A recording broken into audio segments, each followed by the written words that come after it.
चांदनी चौक की सुंदरता पर गंदगी फैलाने वाले लोग लगा रहे ग्रहण, क्यों हम ऐसा कह रहे हैं बताएंगे आपको। चांदनी चौक के दुकानदारों ने नगर निगम में शिकायत की है कि गंदगी फैलाने वाले हर किसी शख्स पर कार्रवाई की जाए। तंग गलियों और उलझे तारों की पहचान वाली चांदनी चौक को अभी कुछ दिनों पहले ही नया रूप मिला है। चांदनी चौक के मुख्य मार्ग का सौंदर्यीकरण किया गया था, जिसकी दूर दराज से आने वाले पर्यटकों ने खूब तारीफ की थी। लोग मार्ग पर खड़े होकर सेल्फी और फोटो खिंचवा रहे थे, लेकिन इसके चंद महीने बाद ही इसकी खूबसूरती में ग्रहण लगा है। कहीं पर जगह जगह दीवारों पर पान गुटखों के दाग दिखाई दे रहे हैं। सड़कों पर गंदगी का अंबार लगा हुआ है। इन तस्वीरों को देखकर लगता ही नहीं कि कुछ दिनों पहले यही चांदनी चौक अपने सुंदरीकरण को लेकर लोगों के बीच चर्चा का केंद्र बना था। और बदबू भी बहुत आती है। अगर क्लीन रहे तो ज्यादा बढ़िया रहेगा सबके लिए, सब हेल्दी भी रहेंगे। चांदनी चौक में लाल किले के सामने से लेकर फतेहपुरी मस्जिद तक बनी सड़क का सुंदरीकरण किया गया था। इसके बाद से इस रास्ते पर वाहनों का आना जाना भी बंद कर दिया गया है। इस सुंदरीकरण के बाद पुरानी दिल्ली की छवि और बेहतर हुई थी, लेकिन अब गुटखा खाने वाले लोगों की पीक इसे मैला कर रही है। इसको लेकर नगर निगम को शिकायत की गई है। दिल्ली विधानसभा में मिला अंग्रेजों के जमाने का फांसी घर।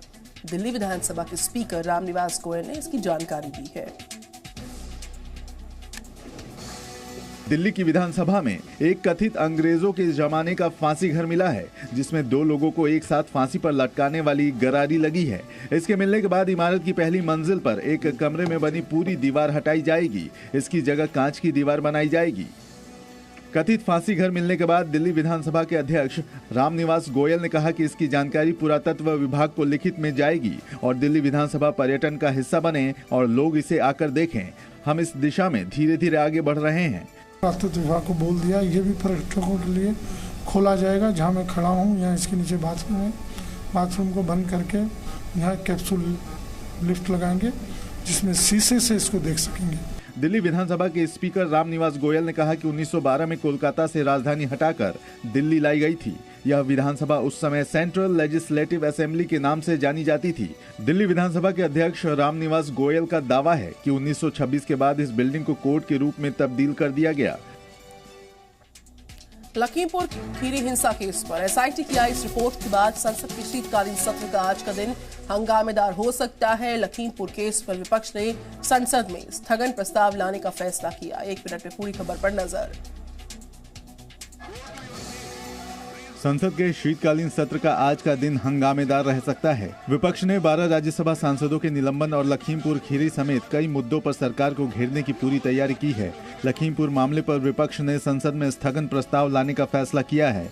कांग्रेस ने अपने राज्यसभा सांसदों को व्हिप जारी कर आज सदन में मौजूद रहने को कहा है। केंद्रीय गृह राज्य मंत्री अजय मिश्रा टेनी ने जेल में बंद अपने बेटे आशीष मिश्रा से मुलाकात की। आशीष मिश्रा किसानों को गाड़ी से कुचलकर मारने की घटना में आरोपी हैं। दरअसल लखीमपुर को लेकर ये राजनीतिक घमासान एसआईटी की रिपोर्ट को लेकर शुरू हुआ है। एसआईटी की रिपोर्ट में खुलासा हुआ है कि लखीमपुर खीरी की घटना हादसा नहीं बल्कि सोच समझकर की गई वारदात थी। एसआईटी की तरफ से जांच अधिकारी ने सीजेएम कोर्ट से नई धाराओं में केस दर्ज करने की मांग की है। इनमें आईपीसी की धारा 307 यानी हत्या के लिए हमले का आरोप, आईपीसी की धारा 326 यानी जानबूझकर घातक हमले करने का आरोप, आईपीसी की धारा 34 यानी साझा मंशा से अपराध करने का आरोप और आर्म्स एक्ट की धारा यानी 3/25/30 के तहत आरोप। Presenting B News app available on Google Play and App Store. Download it now.